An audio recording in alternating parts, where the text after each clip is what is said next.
Think about how you send money, sign a contract, or prove who you are. In every case, there is a middleman, a bank, a government, or a tech corporation. We trust them with our data and wealth, but what happens when that trust is broken? In 2008, the global financial system collapsed, revealing that these central authorities are not infallible. Out of this chaos emerged a mysterious figure, Satoshi Nakamoto, who proposed a radical idea. What if we didn't need the middleman anymore? What if we could trust the math instead of the institution? This idea led to a revolution. On January 3, 2009, the Bitcoin network's first block, the Genesis block, was mined. But blockchain is much more than just Bitcoin. To understand its significance, we must explore the history of ledgers. For millennia, humans used clay tablets and paper books to track trade.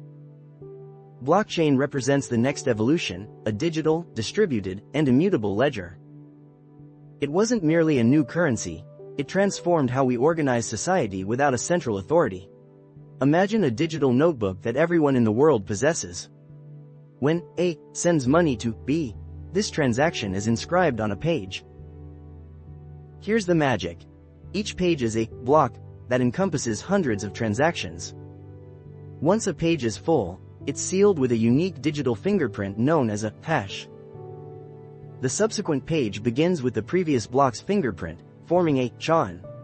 If a hacker attempts to alter even a single letter on page 5, the fingerprint changes, disrupting the link to page 6, 7, and all subsequent pages.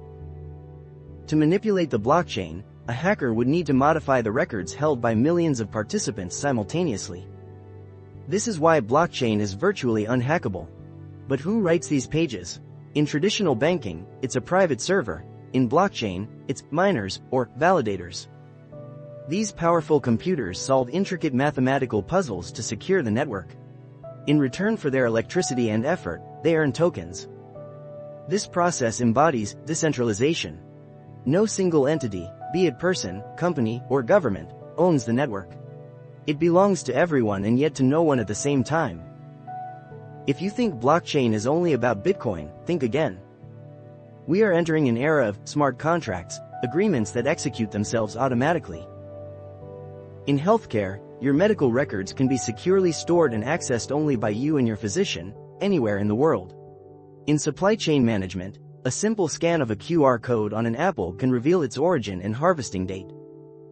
In voting, imagine elections where votes cannot be tampered with, deleted, or faked.